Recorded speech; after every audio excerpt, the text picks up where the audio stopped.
વડોદરામાં વગર વરસાદે પણ લોકોને હાલાકી પડી રહી છે। બાજવા છાણીને જોડતા મુખ્ય ગરનાળામાં વરસાદી પાણી ભરાયા। છેલ્લા 3 દિવસથી વરસાદી પાણી ભરાવાના કારણે લોકો પરેશાન છે।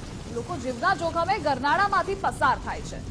ગરનાળામાં પાણી ભરાવાના કારણે અનેક વાહનો પણ બંધ છે।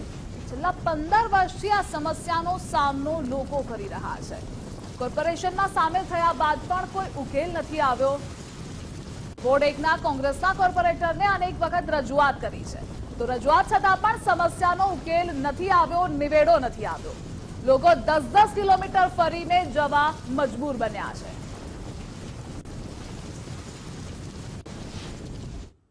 છાણીથી બાજવા જવાનો રસ્તો એટલો ટકાટક હોવો જોઈએ, કારણ કે આ બાજુમાં જીએસએફસી આવી, આ હેવી વોટર છે, બધા જે કંપની આવી છે તે આજુબાજુના રસ્તા એકદમ ક્લિયર હોવા જોઈએ। એનાથી ખાડા ટેકરા છે ને ડમ્પરો દુનિયાભરના જાય, કોઈ કહેવા તૈયાર નહીં। ઘરનામાં 4 દાડાથી પાણી છે, કોઈ તકેદારી લેતું નહીં, કંઈ કાઢી નાખીએ પાણી કે અવર જવરમાં તકલીફ થાય એવું કશું જોવા તૈયાર નહીં। કોઈ વધારે જ બેદરકારી છે। ભાઈ વોટ આલો, વોટ આપીએ છે, કંઈ કામ થવું જોઈએ ને, કામ થતું નહીં અમારું। છેલ્લા કેટલા વર્ષોથી જે બી હોય ધારાસભ્ય જે બી હોય કાર્યકર્તા એના એ લોકો ચૂંટણી આવે, ચૂંટાઈને એ લોકો આવી પણ જાય, મતદાર મળીને બદલાય, ચેન્જ થાય, કોંગ્રેસ ભાજપ જે પણ હોય, પણ આ વસ્તુનો કોઈ નિકાલ નથી।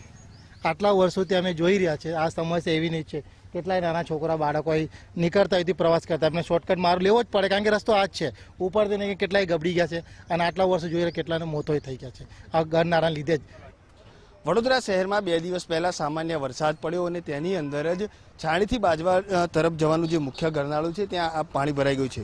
આપ જોઈ શકો છો તે રીતે વરસાદ બંધ થયાને 2 દિવસથી પણ વધુ સમય થઈ ગયો છે, તેમ છતાં પણ આ જે પાણી છે તે ઓસરવાના નામ નથી લેતા, અને અહીંયાથી જે પસાર થતા જે વાહન ચાલકો છે તે પણ હાલ મહા મુસીબતે પસાર થઈ રહ્યા છે। આ દ્રશ્યમાં સ્પષ્ટપણે જોઈ શકાય છે કે કયા પ્રકારે અહીંયા આ જે પાણી છે તે ભરાઈ ગયા છે, કારણ કે અવારનવાર છેલ્લા કેટલાય વર્ષોથી આ પ્રકારની સમસ્યા છે કે જેનો સ્થાનિકો સામનો કરતા આવ્યા છે, તેમ છતાં પણ આ જે સમસ્યા છે તેનો નિકાલ નથી આવ્યો। છેલ્લા કેટલાય વર્ષોથી આ જે વિસ્તાર છે તેનો કોર્પોરેશનમાં સમાવેશ કરવામાં આવે છે, પરંતુ હાલની આ પરિસ્થિતિ છે કે કોર્પોરેશનનું જે તંત્ર છે તે કોઈ પણ અહીંયા ધ્યાન આપતું નથી। અધિકારીઓ છે તે અહીંયા પરિસ્થિતિ જોવા માટે પણ ફરકતા નથી। રેલવે વિભાગ તેમજ જે કોર્પોરેશનનું જે તંત્ર છે તેના સંકલનના અભાવને કારણે ક્યાંક ને ક્યાંક આ જે કામ છે તે ખોરંભે ચડ્યું છે, સંકલન નથી, અને તેના જ કારણે આ કામ નથી થઈ શક્યું તેવું અહીંયા લાગી રહ્યું છે। હાલના દ્રશ્યો પરથી સ્પષ્ટપણે જોઈ શકાય છે કે જે અહીંયાથી પસાર થતા જે બાઇક ચાલકો છે તે પણ ક્યાંક ને ક્યાંક પોતાના જીવના જોખમે પસાર થઈ રહ્યા છે, કારણ કે ગરનાળા ઉપરનો જે માત્ર નાનકડો એક ફૂટપાથ છે અને એ ફૂટપાથ ઉપરથી જ આ જે બાઇક છે તે લઈને પસાર થઈ રહ્યા છે। જોકે અહીંયાથી પસાર થવું પણ ખૂબ જ મુશ્કેલ છે। સ્થાનિકો દ્વારા પણ અવારનવાર રજૂઆત કરવામાં આવી, તેમ છતાં પણ સ્થાનિકોની રજૂઆત છે તેને સાંભળવામાં નથી આવતી, અને પરિસ્થિતિ હાલ ઠેરની ઠેર જોવા મળી રહી છે।